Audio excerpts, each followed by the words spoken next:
Radio Karoual, le journal, présentation Fatmata Diko.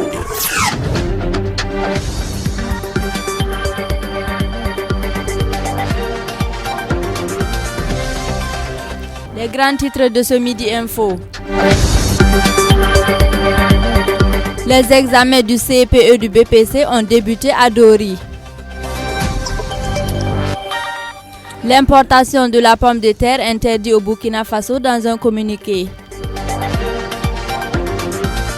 Les Aigles de Carthage ont battu les étalons du Burkina au stade olympique de Radès. Tels sont les grands titres de cette édition. Bonjour à tous et installez-vous confortablement pour ce Midi Info sur Radio Kaoural.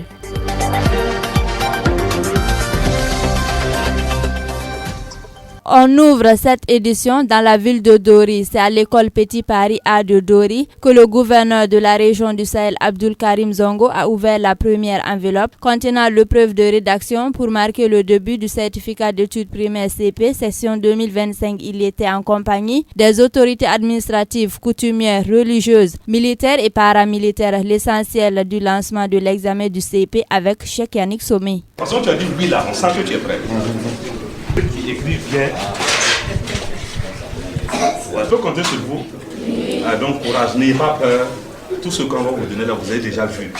Dans le calme, répondez correctement aux questions. Donc bonne chance. Le gouverneur du Sahel, Abdul Karim Zongo, passe un mot à lancer l'examen du certificat d'études primaires CP, session 2025 au Sahel. Après la vérification de l'enveloppe scellée contenant la première épreuve, l'autorité a lu le sujet de la rédaction. Épreuve de rédaction, durée 1 heure, 10 points. Sujet. Un élève dit que faire du jardinage à l'école est inutile. Dis pourquoi il n'a pas raison. Si les 3404 candidats ont pu débuter l'examen ce matin, c'est en partie grâce aux forces de défense et de sécurité qui ont su acheminer les sujets de Kaya à Dori, d'où la reconnaissance du gouverneur. C'est le lieu pour moi déjà de remercier avec l'armée. Voilà, comme je l'ai si bien dit, il a fallu l'armée. Voilà, donc pour acheminer avec les sujets, les cantines, également pour faire déplacer avec des élèves et des organisateurs. Donc pour dire que nous étions avec l'intervention de l'armée, vraiment ça serait l'organisation allait prendre un sérieux coup dans notre région. La présence des autorités locales ce mardi matin vise aussi à encourager les candidats et leurs examinateurs qui ont accompagné ces élèves durant l'année scolaire écoulée. Voilà, à l'endroit des élèves, donc c'est leur tour. Nous tous on est passés par là. Voilà, en tout cas on leur souhaite une très bonne chance. Voilà pour ces examens. Madina Lankwande est candidate au CP, mais aussi à l'entrée en 6e. Elle est confiante. Je me sens heureux. Je me suis bien préparée. J'espère réussir le CP cette année.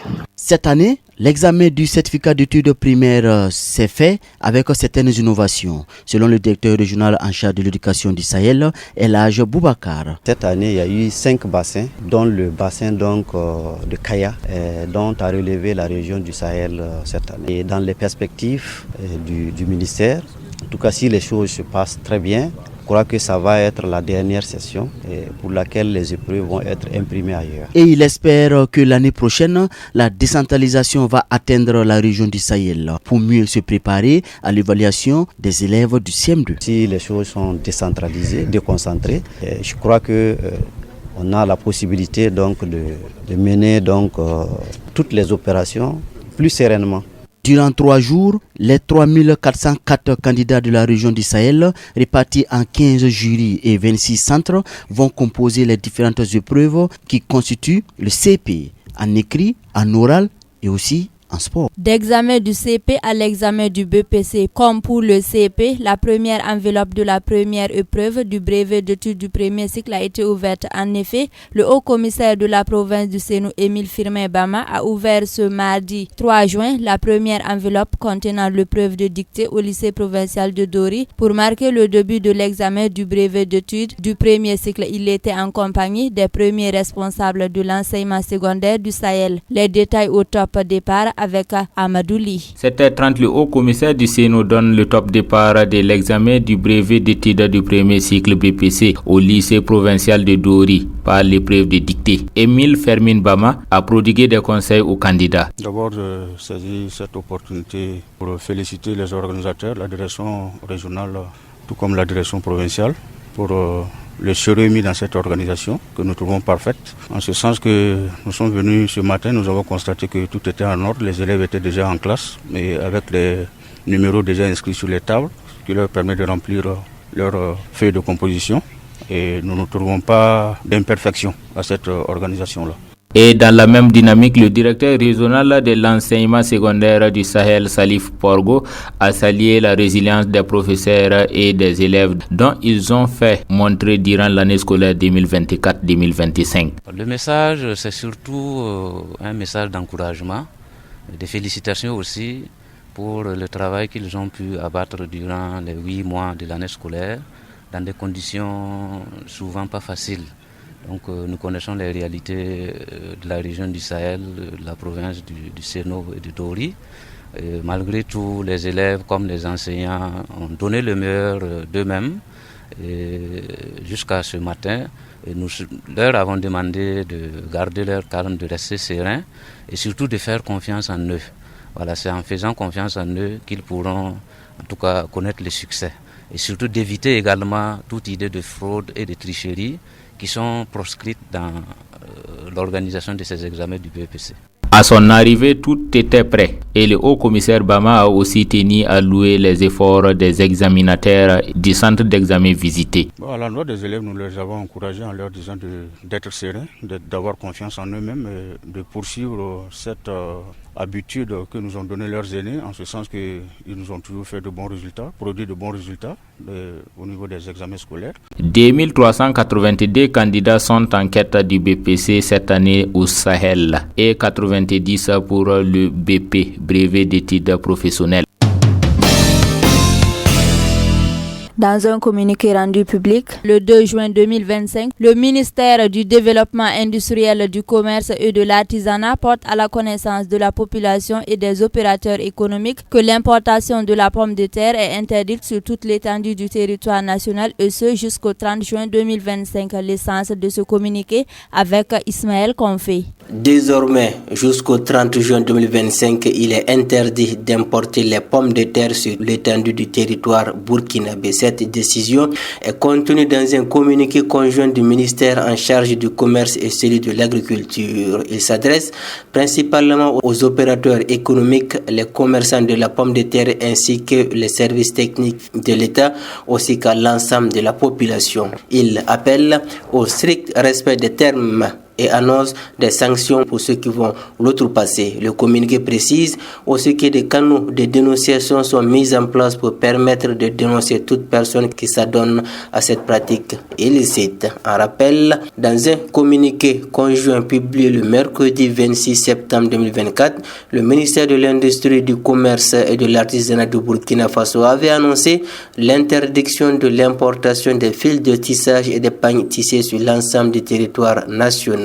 Cette décision s'inscrivait dans une démarche de protection et de promotion de l'industrie textile locale. Notons aussi que l'importation de certains produits est soumise à une autorisation spéciale d'importation. Ce sont le plus souvent des appareils ou produits fonctionnant avec des substances réglementées, les produits chimiques, les produits phytosanitaires. La coordination nationale de lutte contre la fraude a annoncé lors d'un point de presse avoir stoppé un détournement massif de carburant subventionné vers des destinations non conformes à la réglementation, causant une importante fuite de capitaux ce mardi 3 juin 2025. Le compte rendu de Mamoudou Diallo. Conformément à ses attributions, la coordination nationale de lutte contre la fraude a mené une analyse rétrospective et prospective des transactions d'hydrocarbures entre la Sonabi et les différents points de vente via les marketeurs officiels. Sur une période significative, ces conclusions révèlent une vaste opération frauduleuse, une escroquerie à ciel ciel ouvert impliquant des marketeurs de certaines sociétés de distribution. De 2020 à 2024, 13 entreprises industrielles dans le BTP ont été enquêtées. Tous les 13 étaient fautifs. Les prix n'étaient pas respectés, a fait savoir la Coordination nationale de lutte contre la fraude. Agissant en véritable quai du marché, ils ont instauré un système de détournement des hydrocarbures achetés à des prix subventionnés auprès de la SONABI pour les revendre aux industriels exploitants de carrières, entreprises BTP et sociétés minières, a dénoncé le coordinateur national, Dr Yves Kafando. Il a aussi tenu à préciser que la responsabilité de la SONABI n'est pas engagée. Les investigations de la Coordination nationale de la lutte contre la fraude ont établi que plus de 33 900 000 litres d'hydrocarbures de tout type confondus ont été frauduleusement alloués à des entreprises non éligibles, entraînant un préjudice évalué à plus d'1,7 milliard de francs CFA. Foot,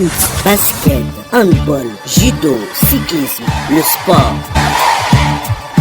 Cette édition se termine par une actualité sportive. Au compte des fenêtres FIFA dans ce mois de juin, le Burkina Faso s'est incliné face à la Tunisie le lundi 2 juin 2025 à match amical à Radez. La rencontre s'est soldée par le score de 2-0. Les explications de Amadouli. Après ces deux victoires, la Guinée-Bissau 2-1 et Djibouti 4-1, les étalons du Burkina Faso devaient dans cette rencontre jouer leur niveau avec 3 absents de taille dans les rangs. C'est les Aigles de Carthage. L'effectif est privé de plusieurs éléments comme ceux de l'Espérance de Tunis. C'est donc un duel équilibré qui attendait les amoureux du ballon rond. Dès le coup d'envoi, le thermomètre a affiché une rencontre serrée au milieu. Les attaquants orphelins se sont remis à l'exploit de quelques situations obtenues avec des ballons perdus et un manque de finesse au milieu. Le score est resté là à la première période 0-0. À la reprise, les hommes de Brahma Traoré ont mis le pied sur le ballon, sur l'accélérateur sans efficace. Puis, à la 61e minute, le 11 Sami Tarbelis contraint Edmond Tassoba à marquer un but contre son camp, 1-0. Après une heure de jeu, le coach a lancé le capitaine Bertrand Traoré. Les choses se sont accélérées. Cependant, pile au moment où l'espoir commençait à planer, les Aigles ont une fois de plus trouvé les semaines du filet, 2-0. La prochaine sortie des poulains de Brahma Traoré pour cette fenêtre de la FIFA, ce serait le 6 juin 2025 face au Zimbabwe.